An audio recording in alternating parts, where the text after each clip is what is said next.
हम लेके आए हैं संपूर्ण व्रत कथा बुधवार भगवान गणेश की। राधे राधे दोस्तों, सुनहरी कहानियाँ परिवार में आपका स्वागत है। पौराणिक कथा। समतापुर नगर में मधुसूदन नामक एक व्यक्ति रहता था। वो बहुत धनवान था। मधुसूदन का विवाह बलरामपुर नगर की सुंदर लड़की संगीता से हुआ था। एक बार मधुसूदन अपनी पत्नी को लेने बुधवार के दिन बलरामपुर गया। मधुसूदन ने पत्नी के माता पिता से संगीता को विदा कराने के लिए कहा। माता पिता बोले, बेटा आज बुधवार है, बुधवार को किसी भी शुभ कार्य के लिए यात्रा नहीं करते। लेकिन मधुसूदन नहीं माना। उसने ऐसी शुभ अशुभ की बातों को न मानने की बात कही। दोनों ने बैलगाड़ी से यात्रा प्रारंभ की। 2 कोस की यात्रा के बाद उसकी गाड़ी का एक पहिया टूट गया। वहां से दोनों ने पैदल ही यात्रा शुरू की। रास्ते में संगीता को प्यास लगी। मधुसूदन उसे एक पेड़ के नीचे बैठाकर जल लेने चला गया। थोड़ी देर बाद जब मधुसूदन कहीं से जल लेकर वापस आया तो वह बुरी तरह हैरान हो उठा, क्योंकि उसकी पत्नी के पास उसकी ही शक्ल सूरत का एक दूसरा व्यक्ति बैठा था। संगीता भी मधुसूदन को देखकर हैरान रह गई। वो दोनों में कोई अंतर नहीं कर पाई। मधुसूदन ने उस व्यक्ति से पूछा, तुम कौन हो और मेरी पत्नी के पास क्यों बैठे हो? मधुसूदन की बात सुनकर उस व्यक्ति ने कहा, अरे भाई, यह मेरी पत्नी संगीता है। मैं अपनी पत्नी को ससुराल से विदा करा कर लाया हूँ। लेकिन तुम कौन हो जो मुझसे ऐसा प्रश्न कर रहे हो? मधुसूदन ने कहा, तुम जरूर कोई चोर या ठग हो। यह मेरी पत्नी संगीता है।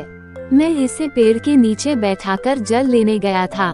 इस पर उस व्यक्ति ने कहा, अरे भाई, झूठ तो तुम बोल रहे हो। संगीता को प्यास लगने पर जल लेने तो मैं गया था। मैंने तो जल लाकर अपनी पत्नी को पिला भी दिया है।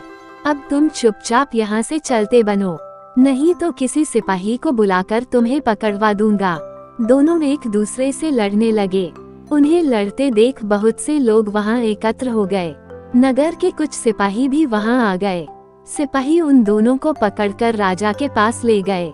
सारी कहानी सुनकर राजा भी कोई निर्णय नहीं कर पाया। संगीता भी उन दोनों में से अपने वास्तविक पति को नहीं पहचान पा रही थी। राजा ने दोनों को कारागार में डाल देने के लिए कहा। राजा के फैसले पर असली मधुसूदन भयभीत हो उठा।